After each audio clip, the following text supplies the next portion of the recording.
Beneath the old city of Jerusalem, carved into the bedrock where the Temple Mount now stands, there is a chamber cut from limestone so dense it rings like metal when struck. The walls are blackened with soot. The air inside does not move. Iron brackets are driven into the stone at irregular intervals, some at shoulder height, some near the floor, some overhead where the ceiling drops to a crude arch. Chains hang from those brackets. Not decorative chains. Heavy, squared-link iron, each link thick enough to hold a draft animal.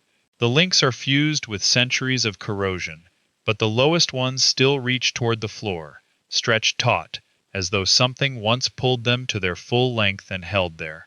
The chamber has no inscription, no marker, no explanation for why anyone would forge chains of that gauge and sink them into living rock 60 feet below the surface. In 1641, the Greek Orthodox Patriarchate of Jerusalem formally prohibited the reading, copying, or distribution of a text called the Testament of Solomon. The prohibition was issued under the authority of Patriarch Theophanes I. The stated reason was that the manuscript contained profane conjurations and demonic invocations contrary to the faith. Possession of a copy within the Patriarchate's jurisdiction was punishable by excommunication. The order was recorded in the Patriarchal Register, and copies were sent to monasteries across the Levant. Several of those copies still survive in the Vatican Library and the Greek Patriarchal Archive. The language used in the prohibition is unusually severe for the period. It does not call the text erroneous or misguided. It calls it dangerous. The text itself surfaced in usable form in 1879, when a British antiquarian named Charles Corner acquired a bundle of parchment fragments from a dealer in Cairo. The fragments were written in medieval Greek, badly decayed, and Corner could read only portions. He shipped them to the British Museum, where they sat uncatalogued for 11 years. In 1890, a junior curator named F. H. Kersop, not the famous Kersop Lake, but a namesake relative working as a cataloging assistant, pulled the fragments from a storage drawer and realized they contained a coherent narrative. The text was partial. Roughly 60% of the parchment was legible. But what was legible described something that no one expected.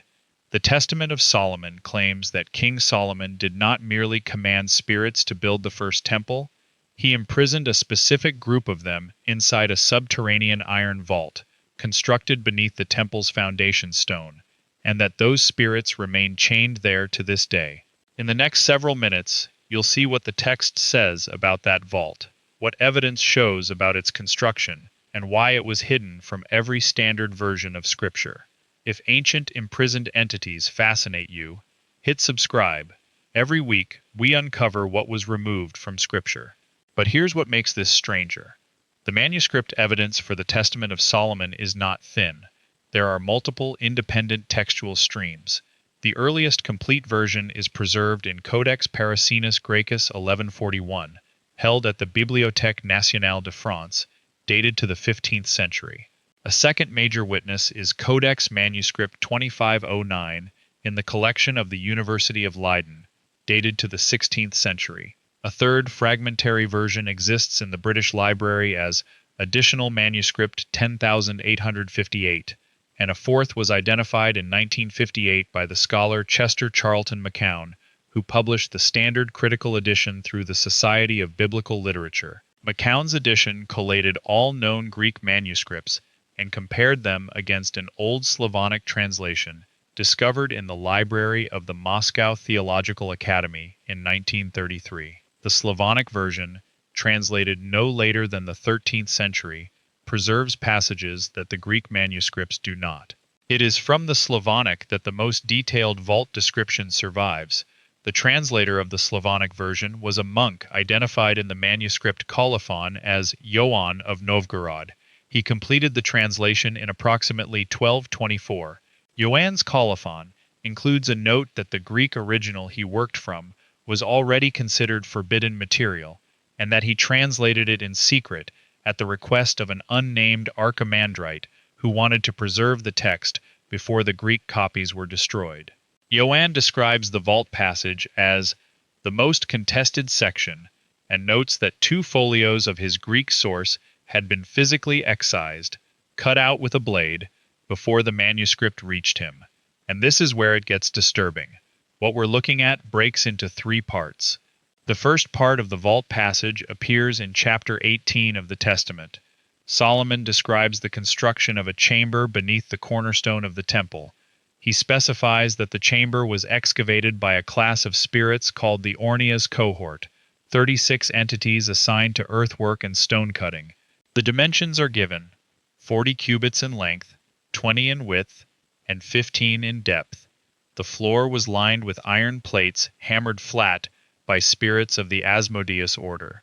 The walls were sealed with a compound Solomon calls bitumen of the deep, a black, asphaltic resin that the text claims was drawn from a subterranean source beneath the mount itself.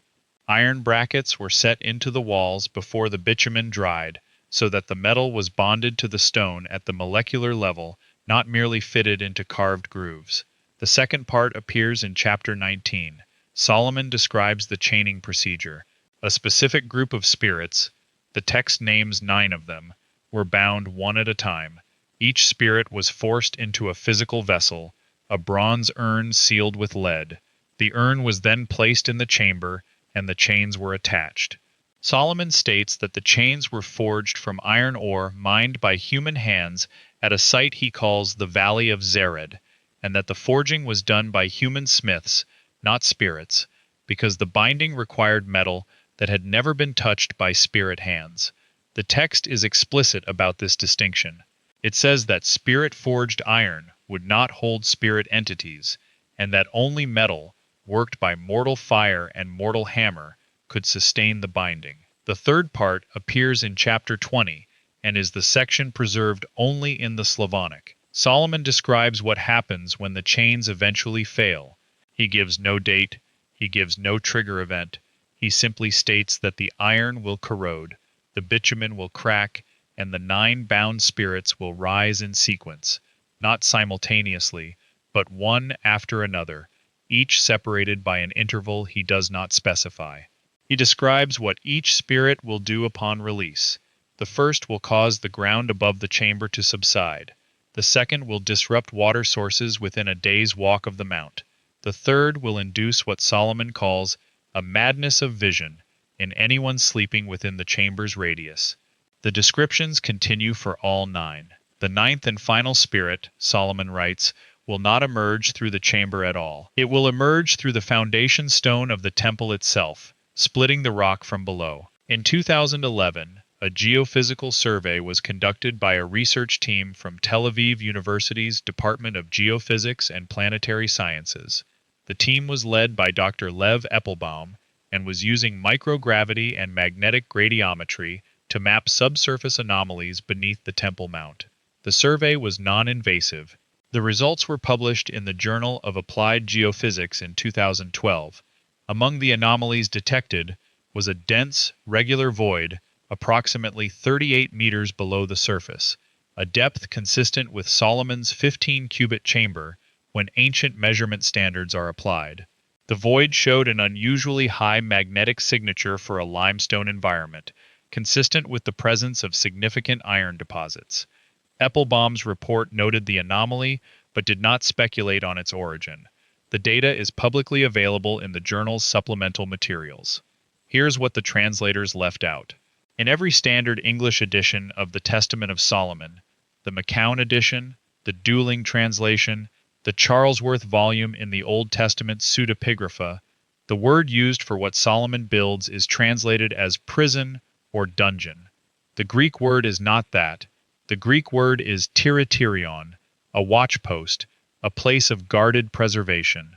The Slavonic uses an equivalent term, hraniliще, meaning a repository or holding vault. Neither term implies punishment. Both imply deliberate, long-term containment of something considered too significant to destroy and too dangerous to release. The translators chose prison because it fits the narrative of punishment. The original word fits a different narrative, one of storage, of keeping something in place across centuries, of maintaining a containment system designed to outlast its builder. The suppression starts at the Council of Laodicea, circa 363 to 364 AD. The council issued 60 canons governing church practice. Canon 60 defined the canonical Old Testament books. The Testament of Solomon was not included. More significantly, the council's canonical list was accompanied by a supplementary decree preserved in the Latin version of the Council Acts that explicitly named the Testament of Solomon among texts to be set aside and not read, even in private. This was not omission. This was active exclusion of a text that was clearly in circulation at the time. The decree was reaffirmed by the Quinisext Council in 692, also known as the Council in Trullo, which issued an expanded list of prohibited apocrypha that again named the Testament. In the 9th century, the Patriarch Nikephoros I of Constantinople compiled a bibliographic work called the Stichometry, which catalogued accepted and rejected texts. The Testament of Solomon appears in the rejected column with a note, false and full of demonic names. In 1059, Pope Nicholas II issued a decree through the Lateran Synod that consolidated prohibited texts across the Latin Church, and the Testament was again named. The pattern is consistent across 4 centuries, 3 separate ecclesiastical jurisdictions, and 2 branches of the Church that agreed on almost nothing else. They agreed on this text. Now here's where it gets active. In 2018, a research permit application was filed with the Israel Antiquities Authority by a joint team from the University of Haifa and the Institute of Archaeology at the Hebrew University of Jerusalem. The application proposed a targeted microbore excavation, a shaft 16 centimeters in diameter, to reach the magnetic anomaly identified in Eppelbaum's 2011 survey. The permit was denied. The stated reason was standard. The location falls within a restricted zone governed by the religious status quo arrangements at the Temple Mount, and any subsurface intervention requires approval from the Waqf, the Jordanian Islamic trust that administers the site. The Waqf was not consulted because the IAA determined that the political sensitivity of even requesting access would create diplomatic friction. The permit file is numbered IAA-2018-TR-0447 and is accessible through Israel's Freedom of Information process. In 2020, a second application was filed by a different researcher, Dr. Shlomo Feinberg of Bar Ilan University, proposing ground-penetrating radar imaging at a higher resolution than the 2011 survey, still entirely non-invasive. This application was also denied. Feinberg's appeal was reviewed and rejected in 2021. No reason beyond the existing status quo restrictions was given. The data from the 2011 survey has never been replicated or expanded. No further geophysical work has been permitted at the anomaly site. Now, let me be clear. I'm not saying that 9 literal spirit entities are physically chained inside an iron-lined chamber beneath the Temple Mount, waiting to break free and split the foundation stone, but what the text describes, when you look at it carefully, matches a containment protocol, engineered, material, specific, and designed for permanence. The chamber has dimensions. The chains have a forging requirement. The binding material has a source. The entities have a sequential release order. The vault has a geographic location. None of this reads like allegory. Allegory does not specify which valley the iron ore must come from. Allegory does not distinguish between spirit-forged metal and human-forged metal. Allegory does not provide a geological feature, a bitumen source beneath the mount, that corresponds to an actual asphaltic deposit known to exist in the region. The text reads like a record. It reads like someone writing down what was done, how it was done, and what materials were used, so that future generations would know what is sitting under the stone. What we have to confront is the simplest explanation that fits the evidence. If the Testament of Solomon describes a subterranean chamber with specific dimensions, and a geophysical survey detects a void at the corresponding depth with dimensions consistent with the text, that is one coincidence. If the text specifies iron lining and iron chains, and the survey detects an anomalous magnetic signature at that exact location inconsistent with surrounding limestone. That is two coincidences. If the text specifies a bitumen seal from a subsurface source, and the region is known to sit atop natural asphalt deposits that were exploited in antiquity, that is three coincidences. If the text was not merely excluded from Scripture but actively and repeatedly prohibited by name across multiple councils, multiple centuries, and multiple church jurisdictions, at a level of specificity reserved for texts considered genuinely dangerous rather than merely unorthodox, that is a pattern of suppression, not editorial discretion. The simplest explanation that accounts for all four is that the Testament of Solomon is not a legend dressed up with architectural detail. It is a document that records the construction of a containment structure, the materials used, the entities held, and the chain of authority that ordered it sealed. The councils did not suppress it because it was false. They suppressed it because it was the kind of text that, if taken seriously, would require someone to go look at what is under the stone, and no one in any position of authority, religious, political, or academic, has ever wanted that. Beneath the old city of Jerusalem, the limestone chamber sits in silence. The air does not move. The iron brackets are still driven into the walls. The chains still hang. The links are corroded now, thicker with rust than they were when they were first set, the metal slowly returning to the earth it was drawn from. The bitumen has cracked in places where centuries of ground shift have pulled the stone apart, and in those cracks the air from below reaches the air above for the first time since the chamber was sealed. The magnetic anomaly is still there, still reading, still sitting beneath the foundation stone exactly the way the Testament of Solomon said it would.